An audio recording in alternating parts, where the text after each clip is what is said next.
Office space solutions IPO इस company से जुड़े कुछ बेहद इम्पॉर्टेंट रिस्क फैक्टर पे बात करेंगे।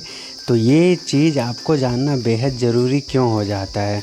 तो अगर आप इस आईपीओ में अप्लाई किए हैं या अप्लाई करने की सोच रहे हैं या फ्यूचर में इस कंपनी में निवेश करना चाहते हैं तो ये वीडियो आपके लिए बेहद इम्पॉर्टेंट होने वाली है। और बाकी मुद्दे की बात जानेंगे, कमाई कितनी होने वाली है, क्योंकि यहाँ पे कुछ ख़ास चीज़ें निकल के आ रही हैं जिससे आने वाले समय में यहाँ पे कुछ अच्छे टारगेट्स देखने को मिल सकते हैं। तो वीडियो को शुरू करें उससे पहले आप सभी से छोटी सी रिक्वेस्ट है, वीडियो को लाइक करिए, चैनल पे नए हैं तो सब्सक्राइब ज़रूर करिए। तो यहाँ पे शुरू करते हैं रिस्क फैक्टर्स से। तो जैसा कि कंपनी की बात करें तो कंपनी अभी घाटे में चल रही है।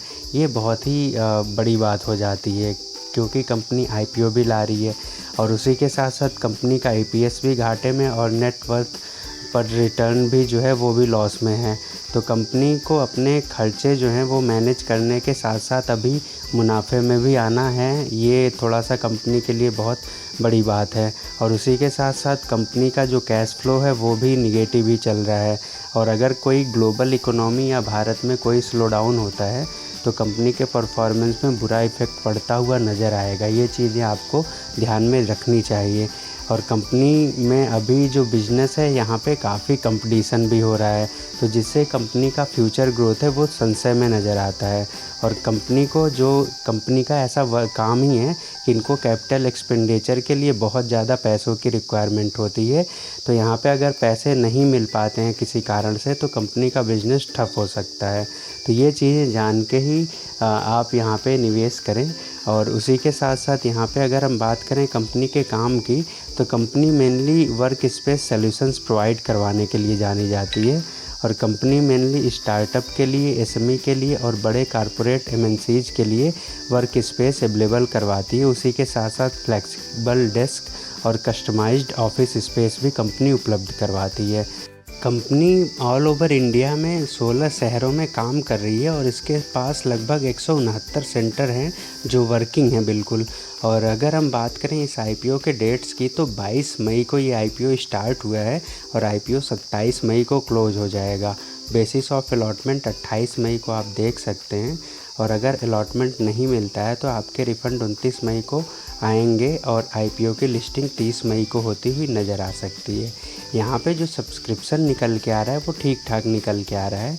क्यूआईबी की तरफ से अभी के time 3.39 time oversubscribe, NIIs 20.99, retails की तरफ से 21.11 और एम्प्लॉयज़ 10.48। तो इस हिसाब से देखें तो टोटल 11.41 टाइम्स ओवर सब्सक्राइब ये आईपीओ हो चुका है।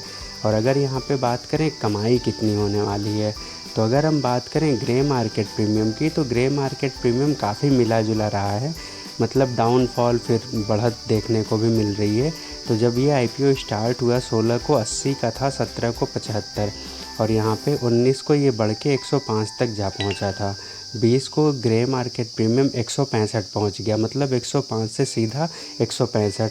और यहाँ पे उसके बाद 22 को ये घट के 122 और 23 को ये सीधा 100 पे आ गया। और अगर हम बात करें 24 को तो ये 108 और 25 को इसमें बढ़त देखने को मिली। 24 को बढ़त, 25 को 113 और अभी 26 को लाइव ग्रे मार्केट प्रीमियम 113 का चल रहा है। तो जीएमपी में इस समय काफ़ी तेज़ी देखने को मिल रही है। जिस हिसाब से डाउनफॉल हुआ था जीएमपी अभी के टाइम मैनेजेबल हो चुका है। और यहाँ पे अभी के टाइम 29% से ज़्यादा लिस्टिंग गेन मिलने की उम्मीद है। तो अगर 30% लिस्टिंग गेन मिलता है एक आईपीओ में तो हम इसको ठीक ठाक मान के चल सकते हैं। इनके जो रजिस्ट्रार हैं big share services private limited हैं। तो इस आईपीओ में आप बिल्कुल नज़र बना के रखिए, अप्लाई करके चलिए, क्योंकि अगर 30% के आसपास लिस्टिंग गेन मिलता है तो काफ़ी ठीक ठाक माना जाएगा और यहाँ पे अच्छे पैसे बनते हुए नज़र आ सकते हैं।